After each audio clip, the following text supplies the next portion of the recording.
আদাব। অনলাইন ক্লাসে সবাইকে স্বাগতম। তো তোমরা তো নিয়মিত ক্লাস করতেছ। আজকে আমরা পড়ব কোয়ান্টাম সংখ্যার উপর কিছু তথ্য। কোয়ান্টাম সংখ্যা, এর আগে আমরা সাদা পড়ব পরমাণু মডেল, তার চার্জ নির্ণয়, ভর নির্ণয়, এই আইটেমগুলো পড়ছি। আজকে আমরা পড়ব হচ্ছে তোমার কোয়ান্টাম সংখ্যা। এই কোয়ান্টাম সংখ্যার আইটেমগুলো আজকে একটু ধারণা দিব তোমাদেরকে। তো কোয়ান্টাম সংখ্যা কাকে বলে? বলতেছে কোয়ান্টাম বলবিদ্যা অনুসারে কোনো পরমাণুর কক্ষপথের আকার, আকৃতি, ত্রিমাত্রিক দিকবিন্যাস প্রকাশের জন্য 3টি রাশি আছে এবং পারমাণবিক বর্ণালীর সূক্ষ্ম গঠন বিশ্লেষণের জন্য চতুর্থ আরেকটি রাশি আছে। এই 4টি রাশিকে একত্রে কোয়ান্টাম সংখ্যা বলা হয়। তাহলে আকার, আকৃতি, ত্রিমাত্রিক দিকবিন্যাস ও ঘূর্ণন, এই 4টি একত্রে আমরা কোয়ান্টাম সংখ্যা বলবো। আজকে আমাদের এই শিক্ষণীয় বিষয়ের মধ্যে পাবো এই অরবিটালগুলোর মধ্যে কি কি বিভক্ত, কি অরবিটালে আছে, একটা অরবিট কয়টা ভাগে ভাগ, অরবিটগুলো কীভাবে সৃষ্টি হয় সে সম্পর্কে তথ্য পাবো। তাহলে এই কোয়ান্টাম সংখ্যা 1 নম্বর বলতেছে প্রধান কোয়ান্টাম সংখ্যা। প্রধান কোয়ান্টাম সংখ্যা, তাহলে এই প্রধান কোয়ান্টাম সংখ্যায় কি বলবো আমরা? বোর পরমাণু মডেল অনুসারে ইলেকট্রনগুলো যে শক্তি স্তর দিয়ে আবর্তন করে তাকে বলা হয় প্রধান কোয়ান্টাম সংখ্যা। প্রধান কোয়ান্টাম সংখ্যাকে এন দ্বারা প্রকাশ করা হয়। এন এর মান 1, 2, 3, 4 ইত্যাদি হতে পারে। এন এর মান যদি, তাহলে একটা শক্তি স্তরে কতটি ইলেকট্রন থাকতে পারে তার সূত্র হচ্ছে 2n²। এন এর মান যদি 1 হয় তাহলে প্রথম শক্তি স্তরে ইলেকট্রন ধারণ ক্ষমতা হচ্ছে কয়টি? 2টি। এন এর মান যদি 2 হয় তাহলে দ্বিতীয় শক্তি স্তরে ইলেকট্রন ধারণ ক্ষমতা 2 × 4 আর 4 × 8টি। এভাবে স্তরে ইলেকট্রন ধারণ ক্ষমতা কতটি তা 2n² সূত্র দিয়ে আমরা জেনে থাকবো। তাহলে ধারণ ক্ষমতা বললে সূত্র হচ্ছে 2n²।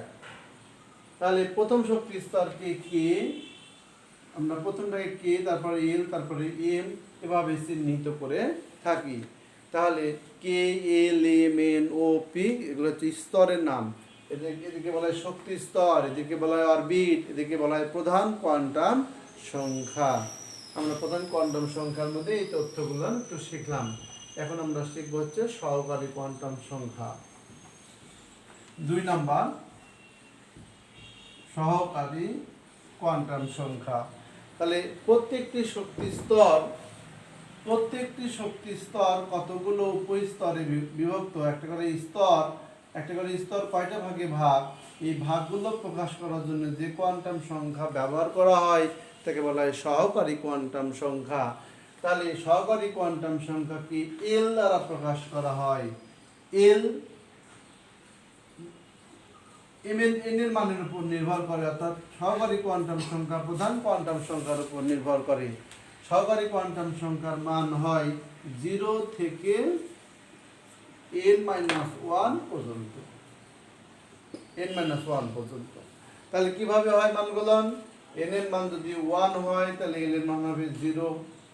n এর মান যদি 2 হয় তাহলে l এর মান হবে 0, 1।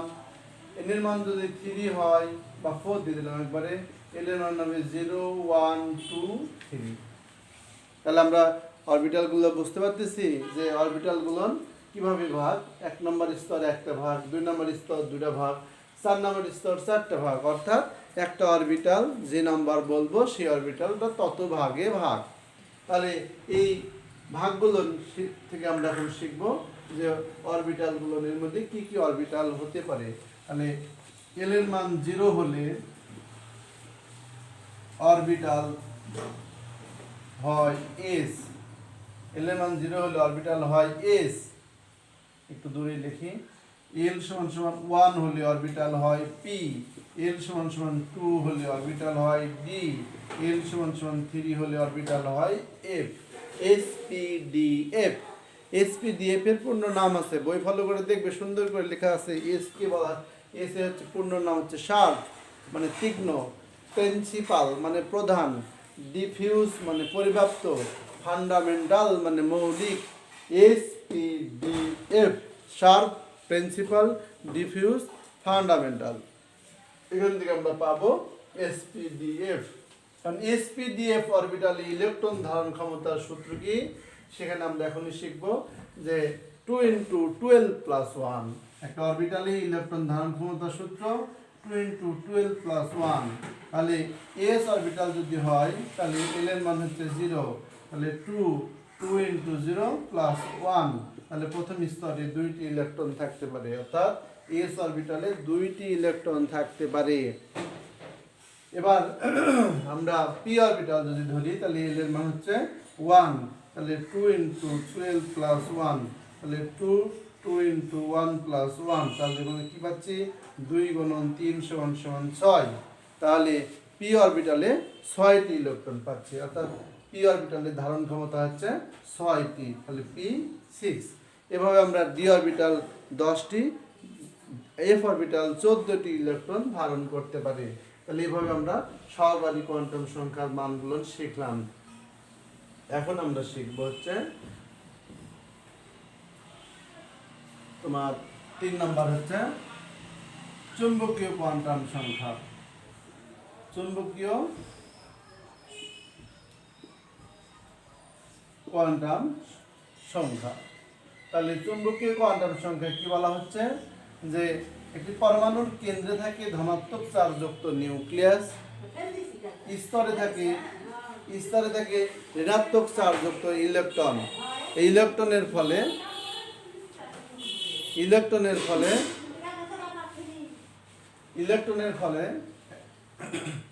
তাহলে পরমাণুর কেন্দ্রে থাকে ধনাত্মক চার্জযুক্ত নিউক্লিয়াস, স্তরে থাকে ঋণাত্মক চার্জযুক্ত ইলেকট্রন। এদের মধ্যে আকর্ষণের ফলে বিদ্যুৎ ক্ষেত্র তথা চুম্বক ক্ষেত্রের সৃষ্টি হয়। এই চুম্বক ক্ষেত্রের প্রভাবে এদের দিক স্থিতি বা ওরিয়েন্টেশন ঘটে। তাহলে এই দিক স্থিতি প্রকাশ করার জন্য যে কোয়ান্টাম সংখ্যা ব্যবহার করা হয় তাকে বলা হয় চুম্বকীয় কোয়ান্টাম সংখ্যা। তাহলে বললাম কি, একটি পরমাণুর কেন্দ্রে থাকে ধনাত্মক চার্জযুক্ত নিউক্লিয়াস, স্তরে থাকে ঋণাত্মক চার্জযুক্ত ইলেকট্রন। এদের মধ্যে আকর্ষণের ফলে বিদ্যুৎ ক্ষেত্র তথা চুম্বক ক্ষেত্রের সৃষ্টি হয়। এই চুম্বক ক্ষেত্রের প্রভাবে এদের দিক স্থিতি বা ওরিয়েন্টেশন ঘটে। এই দিক স্থিতি প্রকাশ করার জন্য যে কোয়ান্টাম সংখ্যা ব্যবহার করা হয় তাকে বলা হচ্ছে চুম্বকীয় কোয়ান্টাম সংখ্যা। চুম্বকীয় কোয়ান্টাম সংখ্যা কি m দ্বারা প্রকাশ করা হয়। m এর মান l এর মানের উপর নির্ভর করে। l এর মান আমরা পাইছি n এর মানের উপর নির্ভর করে। তাহলে m এর মানটা হবে -l থেকে 0 সহ +l পর্যন্ত। তাহলে -l থেকে 0 সহ +l পর্যন্ত মানগুলো আমরা এখন নির্ণয় করা শিখব। l এর মান যদি 0 হয় তাহলে l এর মান 0 হলে m এর মান হবে 0। l এর মান যদি 1 হয় হলে m এর মান হবে -1 0 +1। l এর মান যদি 2 হয় হলে m এর মানটা হবে -2 -1 0 +1 +2 +1 +2।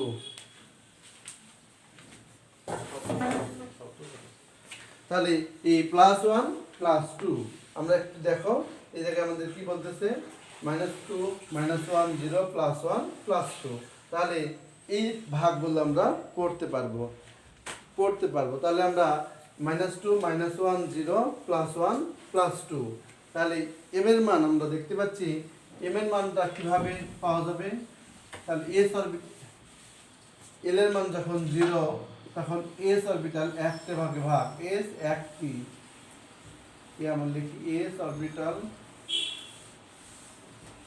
1টি, m = -1 0 +1, তাহলে p অরবিটাল 3টি, m = -2 -1 0 +1 +2, d অরবিটাল 5টি। এভাবে আমরা অরবিটালের ভাগগুলো জানতে পারবো। তাহলে এই ভাগগুলোর আমরা এখন জানবো যে অরবিটালগুলোর নাম কি। তাহলে p অরবিটাল আমরা 3টা ভাগ, d অরবিটালের ভাগ পাইছি 5টি। তাহলে এখন আমরা পাবো, তাহলে পি অরবিটাল কি কয়টা ভাগে ভাগ করা হয়? 3টি ভাগগুলো আমরা একটু দেখব। পি অরবিটালে P X, P orbital P Y, P Z, এই তিন। তাহলে এই পি এক্স এর জায়গায় ইমেন মান -1, 0, +1। এভাবে আমরা অরবিটালের ভাগগুলো একটু দেখব। ডি অরবিটালের 5টা ভাগ, 1টা, 2টা, 3টা, 4টা, 5। তাহলে D X Y, D Y Z, D Z X, D X square minus Y square, আর ডি জেড স্কোয়ার। এখানে প্লাস মাইনাস যে কোনো অরবিটালে দেওয়া যায়, কিন্তু আমরা একটা সিরিয়াল বা বাম দিকে মানে মাইনাস, অর্থাৎ নিম্ন স্তরকে মাইনাস ধরবো, উচ্চ স্তরটা প্লাস ধরবো, তাহলে দেখা যাচ্ছে এখানে আমরা ডি অরবিটালের মানটা কত পাবো? এম এর মান হচ্ছে -2, -1, 0, +1, +2। তাহলে দেখতে পাচ্ছি যে ডি অরবিটাল dxy সাইক্লিক অর্ডারে xy yz zx এই অরবিটালগুলো আসে। তাহলে এম এর মানটা -2, dxyটা -2, dyz -1। আসলে প্রত্যেকটা +-1 ধরা যেতে পারে, কিন্তু নিম্ন স্তর সাধারণত আমরা মাইনাস ধরবো আর উচ্চ স্তরটা প্লাস ধরে চিহ্নিত করে যাব। কারণ অনেক সময় অরবিটাল এভাবে প্রশ্ন পড়ে যে পটাশিয়ামের অর্থাৎ ক্রোমিয়ামের শেষ ইলেকট্রনটি কোন অরবিটালে প্রবেশ করে, অর্থাৎ ডি অরবিটালের কোন ভাগে যায়। তখন আমরা কিন্তু একটা কনস্ট্যান্ট যদি না শুনি তাহলে কিন্তু পারবো না। তাহলে আমরা এরপরে সেট নির্ণয়গুলো অবশ্যই শিখবো পরবর্তী ক্লাসে। এখন আমাদের বলতেছে এম এর মান -2, -1, 0, +1, +2। এটা আমি যা বলতেছি এটা একটু মনে রাখবে, এই মানগুলো লিখে রাখবে, দরকার হলে এগুলো বই ঘেটে ঘেটে দেখবে। আসলে এই মানগুলোর ক্ষেত্রে বই ভেদে ভিন্ন ভিন্ন মান পাইতে পারো, কিন্তু এই -2, -1, 0, +1, +2 এই সাইক্লিক অর্ডারটাই পালন করবে, এটাই নির্ণয় করা শিখবে। আচ্ছা, তাহলে আমরা চৌম্বকীয় কোয়ান্টাম সংখ্যা অরবিটালের ভাগগুলো পেয়ে গেলাম। প্রশ্ন হতে পারে তাহলে এম অরবিটালের মান নির্ণয় করব কোন সূত্র দিয়ে? এম এর মানের একটা সূত্র আছে 2l + 1। এল এর মান যা হবে তার চেয়ে এম এর মান একটা বেশি হবে। আচ্ছা, তাহলে আমরা চৌম্বকীয় কোয়ান্টাম সংখ্যার জায়গায় একটু শিখলাম। এখন আমরা শিখব ঘূর্ণন কোয়ান্টাম সংখ্যা। ঘূর্ণন কোয়ান্টাম সংখ্যা আমরা অরবিটাল 4 নম্বর ঘূর্ণন কোয়ান্টাম সংখ্যায় কি বলতেছে যে পরমাণুর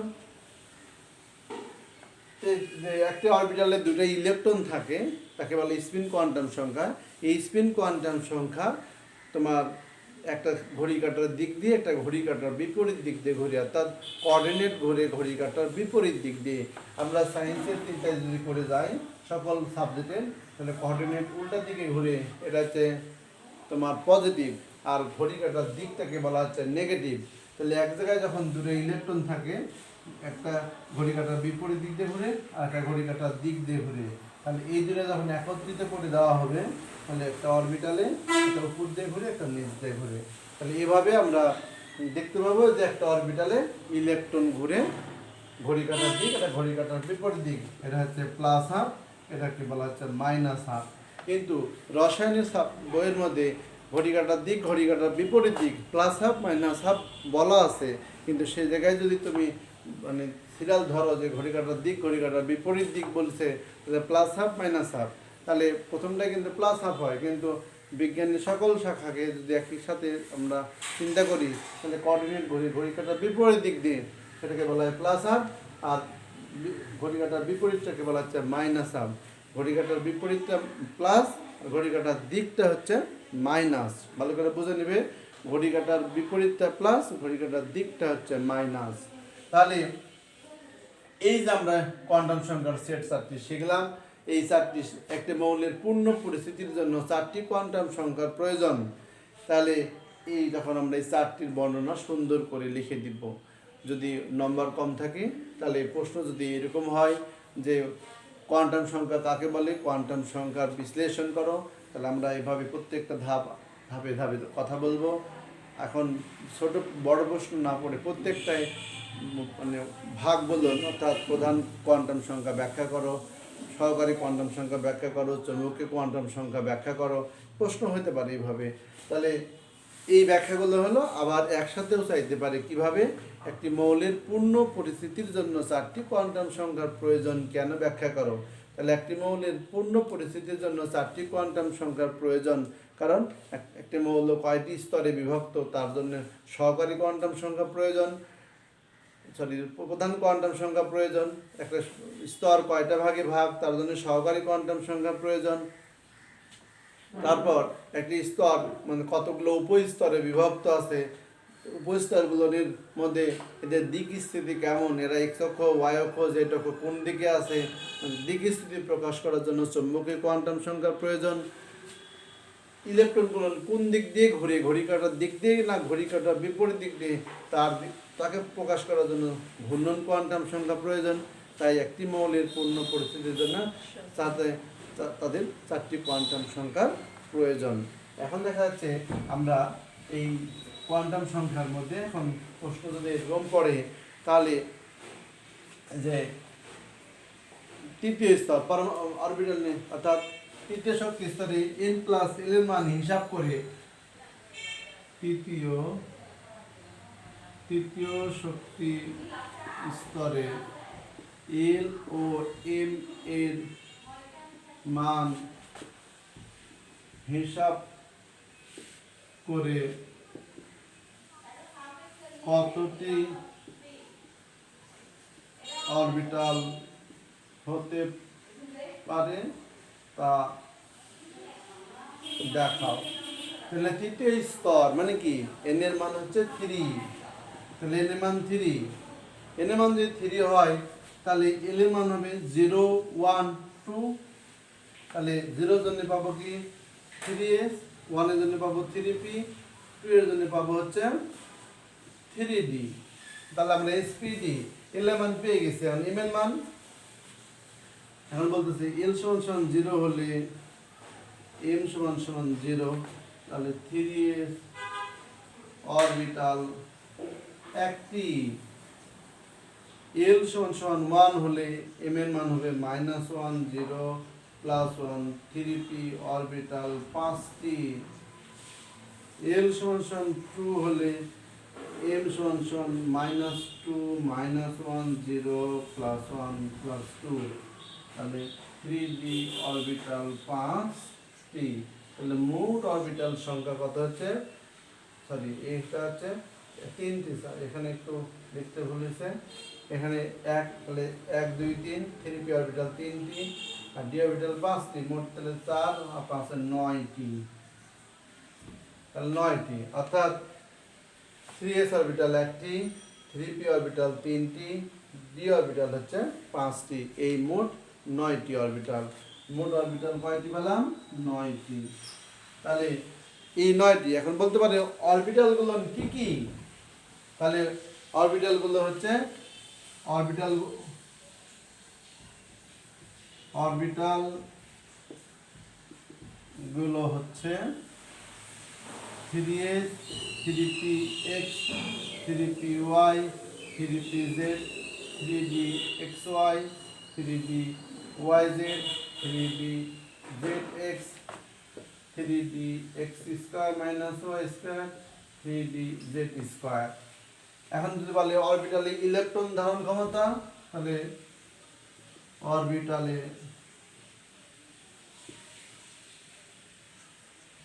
ইলেকট্রন ধারণ ক্ষমতা, প্রতিটা অরবিটালে 2টি করে ইলেকট্রন থাকে, তাহলে 9 × 2 = 18টি।